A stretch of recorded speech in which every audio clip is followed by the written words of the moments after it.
नमस्कार दोस्तों, मैं मनोज मुसाफिर साहू नेशनल आवाज यूट्यूब चैनल पर आप सभी का स्वागत करता हूं। उत्तर प्रदेश में एक नाम हमेशा चर्चा में रहता है और वो नाम है ओम प्रकाश राजभर का। ओम प्रकाश राजभर साहब ने आज कहा, आज उन्होंने बाइट दिया मीडिया में कि अगर मुझे राजपाथ नहीं मिलेगा तो मैं होली नहीं मनाऊंगा। फिर पत्रकारों ने पूछा, राजपाठ का क्या मतलब है? उन्होंने कहा कि देश की आजादी से पहले लगभग 500 राजाओं में 100 से ज्यादा राजा भर बिरादरी के थे। उन भर बिरादरी के राजाओं से उनका राजपाट छीन लिया गया था और राजपाट छीनने के वजह से उन्होंने होली का बहिष्कार किया था, क्योंकि होली के दिन ही उनका राजपाट छीना था। मैंने पढ़ा है, उन्होंने कहा कि मैंने पढ़ा है, इस वजह से अब मैं होली नहीं मनाऊंगा। बात यह है कि क्या होली सिर्फ इसी साल नहीं मनाएंगे या कभी भी जिंदगी में नहीं मनाएंगे और अपने समाज के लोगों को होली मनाने के रोकने के लिए वो बात करेंगे, या सिर्फ उनका राजपाट पुराने नेताओं से संदर्भ नहीं है, सिर्फ आज के राजपाट से मतलब है? क्या राजपाट का मतलब उनका सिर्फ मंत्री बनना है या राजपाट का मतलब उनका भविष्य में मुख्यमंत्री या प्रधानमंत्री बनना है? हालांकि क्लियर करते हुए ओम प्रकाश राजभर जी ने कहा कि मंत्री उंत्री तो छोटा पद है, इसमें कोई मतलब नहीं है। असली राजपाट का मतलब है या तो प्रदेश का मुख्यमंत्री बन जाना या देश का प्रधानमंत्री बनना। सही बात है, महत्वाकांक्षा सबकी होनी चाहिए, सोच सबकी बड़ी होनी चाहिए, लेकिन ओम प्रकाश राजभर जिस प्रकार से लगातार अपने ख्वाब ऊंचे ऊंचे देख रहे हैं, उस पर निश्चित रूप से लोगों को सपने सोचने का हक और अधिकार मिलता है। यह बात सही है कि राजनीति संभावनाओं का खेल है, कब कौन हो जाए ये कोई नहीं जानता। इंद्र कुमार गुजराल या हरदन अली डड्डो देवगौड़ा, इन लोगों ने कभी नहीं सोचा होगा कि मैं प्राइम मिनिस्टर बनूंगा, लेकिन बने। मनमोहन सिंह जी ने कभी नहीं सोचा था कि मैं प्राइम मिनिस्टर बनूंगा, लेकिन बने। तो राजनीति संभावनाओं का खेल है, हो सकता है भविष्य में ओम प्रकाश राजभर मुख्यमंत्री प्रधानमंत्री बन भी जाएं, लेकिन आज का परिवेश तो यही कहता है कि उन्हें अपनी पोजीशन पर काम करना चाहिए। उन्होंने आगे ये भी कहा कि उत्तर प्रदेश में मैं नंबर 2 की पार्टी बनना चाहता हूं। दरअसल ओम प्रकाश राजभर लगातार अखिलेश यादव पे अटैक करते हैं, कभी अति पिछड़ों के नाम पे, कभी मुस्लिमों के नाम पे। उन्हें लगता है कि मैं जब अटैक करूंगा तो मुस्लिम उनके साथ जुड़ जाएगा, अति पिछड़ा समाज उनके साथ जुड़ जाएगा और मुख्य विपक्ष हो जाएंगे। मुख्य विपक्ष होने के लिए ओम प्रकाश राजभर जी को सरकार के साथ नहीं रहना चाहिए, सरकार के विपरीत रहना चाहिए, विपक्ष में बैठना चाहिए। हो सकता है समय ज्यादा लगे, लेकिन धैर्यवान बनना चाहिए। ये ओम प्रकाश राजभर जी में थोड़ी सी कमी है। अब ओम प्रकाश राजभर जी, या हो सकता है कि बीजेपी नेतृत्व को यह बता रहे हों कि अगर आप होली से पहले, होली चूंकि 25 मार्च को, अब मार्च आ ही गया है, अब उन्होंने सोचा कि अगर आप मुझे नहीं बनाएंगे तो मैं 20 दिन का आपको टाइम दे रहा हूं, फिर मैं होली नहीं बनाऊंगा। हो सकता है ये एक तरह से चेतावनी हो बीजेपी लीडरशिप को, बीजेपी नेतृत्व को, कि मुझे बनाइए, मुझे मंत्री बनाइए।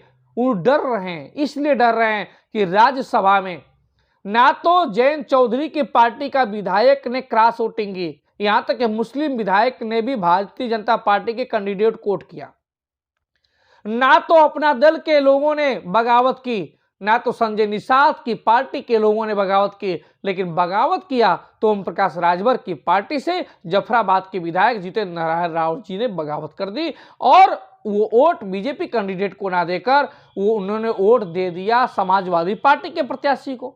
तभी से वो बौखला गए ओम प्रकाश राजभर, कह रहे हैं कि वो प्रत्याशी सिंबल मेरा जरूर था लेकिन कैंडिडेट अखिलेश यादव जी का था, इस वजह से उसने वोट दिया और मैं उसकी सदस्यता को रद्द कराऊंगा। बात होती है कि ओम प्रकाश राजभर क्या सदस्यता इस विधायक का रद्द करा पाएंगे? सदस्यता रद्द कराने का अधिकार इनको दल बदल कानून के तहत है।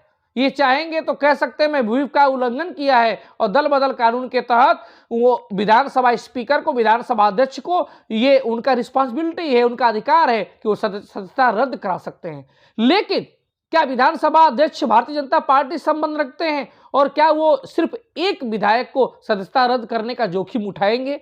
क्योंकि इसी राज्यसभा के चुनाव में अगर एक सदस्यता रद्द कराएंगे जितेंद्र नारायण राव का, तो उसके विपरीत उन्हें 8 ऐसे भी विधायक का सदस्यता रद्द कराना पड़ेगा जो समाजवादी पार्टी के हैं और उन्होंने बीजेपी को वोट दिया। क्योंकि अखिलेश यादव जी भी वो लिस्ट देंगे, उस लिस्ट में मनोज पांडे भी होंगे, राकेश पांडे भी होंगे, राकेश सिंह भी होंगे, विनोद चतुर्वेदी भी होंगे। ये लोग भी होंगे। तो इन लोगों की लिस्ट जब जाएगी तो क्या विधानसभा अध्यक्ष और भारतीय जनता पार्टी इतना बड़ा जोखिम उठा पाएगी उनकी विधानसभा सदस्यता रद्द करने का? नहीं, संभव ही नहीं है कि एक के बजाय 8 लोगों का विधानसभा सदस्यता रद्द हो, यह संभव नहीं है। भारतीय जनता पार्टी है अधिकार, लेकिन करेगी नहीं, ये नहीं कर सकती। तो खैर, ओम प्रकाश राजभर की जो दावा है वो नहीं पूरा हो सकता है, लेकिन हाँ, उन्होंने अल्टीमेटम जरूर दिया है कि मुझे मंत्री बनाइए, नहीं तो मेरा समाज और मैं होली नहीं मनाऊंगा। अब देखना है कि ओम प्रकाश राजभर को आखिर कब तक टरकाते जाएंगे। ये टरकाने की भी एक लिमिट है, एक सीमा है। किसी व्यक्ति के भावनाओं के साथ, किसी व्यक्ति के स्वाभिमान के साथ, किसी व्यक्ति के इज्जत के साथ इतना भी लेट नहीं विलंब किया जाता है। अगर आपने कहा है तो उस व्यक्ति को आपको फर्ज बनता है कि आप उनको मंत्री बनाइए।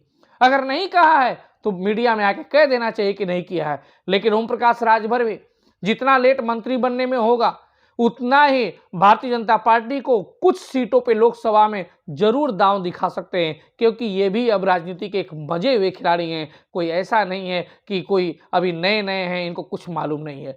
लेकिन फिर भी हमारी उम्मीद है कि होली से पहले ओम प्रकाश राजभर की दिली तमन्ना जरूर पूरी होगी और नया मंत्रिमंडल के विस्तार में ओम प्रकाश राजभर को सिर्फ मंत्री ही नहीं बल्कि एक अहम मंत्रालय मिलेगा, ऐसी हमारी उम्मीद है। उम्मीद इसलिए है क्योंकि वो अति पिछड़े समाज से हैं। हालांकि ये बात अलग है कि भारतीय जनता पार्टी में जाने के बाद उन्होंने जातिगत जनगणना का राग अल्पना बंद कर दिया, उन्होंने ओबीसी के वर्गीकरण की बात करना बंद कर दिया, उन्होंने स्कॉलरशिप की ओबीसी की बात करना बंद कर दिया, उन्होंने ओबीसी के लोगों पर नौकरियां 69,000 भर्ती हो चाहे और तमाम भर्तियां हों, उन पर आरक्षण का बैकडोर से जो कुठराघात किया जा रहा है उस पर बात करना बंद कर दिया।